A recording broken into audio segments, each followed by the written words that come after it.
PM Modi के लिए बुलाया गया आलीशान सर्व सुविधा युक्त विमान एयर इंडिया 1 कल दिल्ली में लैंड कर चुका है। इसमें 1 घंटे उड़ान का खर्च लगभग 1.25 करोड़ रुपए का था। इसमें वीवीआईपी के लिए विशेष स्वीट और हर वो सुविधा मौजूद है जो अमेरिका के राष्ट्रपति के विमान में मौजूद होती है। दरअसल हम आपको बता दें कि 2 विमान बुलाए गए हैं। दूसरा विमान दिसंबर तक आने की उम्मीद है। इन दोनों विमानों की कीमत लगभग 8,500 करोड़ रुपए की बताई जा रही है। इन विमानों में हवा में ईंधन भरा जा सकता है। अमेरिका ने इन दोनों विमानों के लिए खास रक्षा प्रणाली दी है। इस प्रणाली की कीमत है करीब 1,300 करोड़ रुपए। देश की आर्थिक स्थिति अभी ऐसी नहीं है कि इस खर्च का बोझ अभी उठा सके, फिर भी ये महंगे विमान मंगाए जा रहे हैं। फिर भी आपको बता दें कि अंधभक्त कहेंगे कि इसमें क्या गलत है।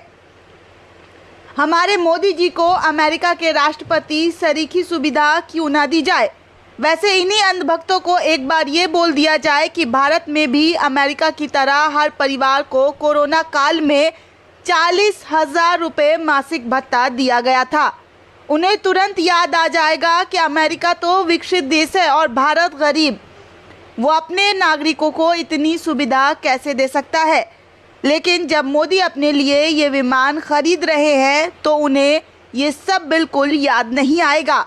भारत में कोरोना काल में हालात ये है कि सरकार के पास, एयर इंडिया के पास कर्मचारियों के प्रोविडेंट फंड और टीडीएस तक जमा कराने के लिए पैसे नहीं है।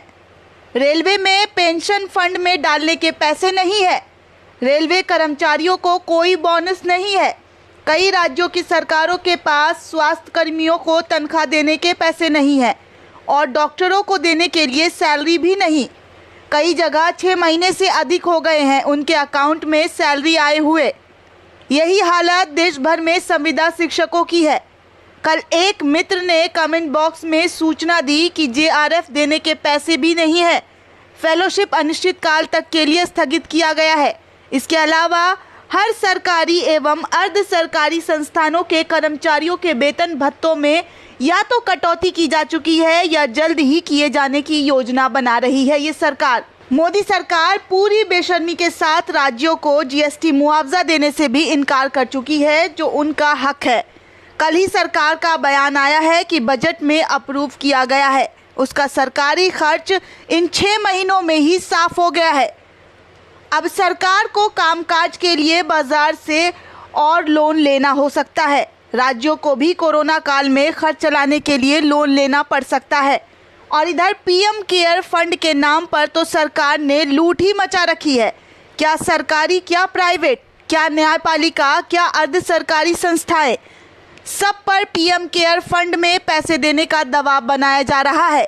और ऐसे माहौल में पूरी बेशर्मी से एयरफोर्स 1 जैसे विमान खरीदकर हमारे प्रधानमंत्री शान शौकत का नग्न प्रदर्शन कर रहे हैं।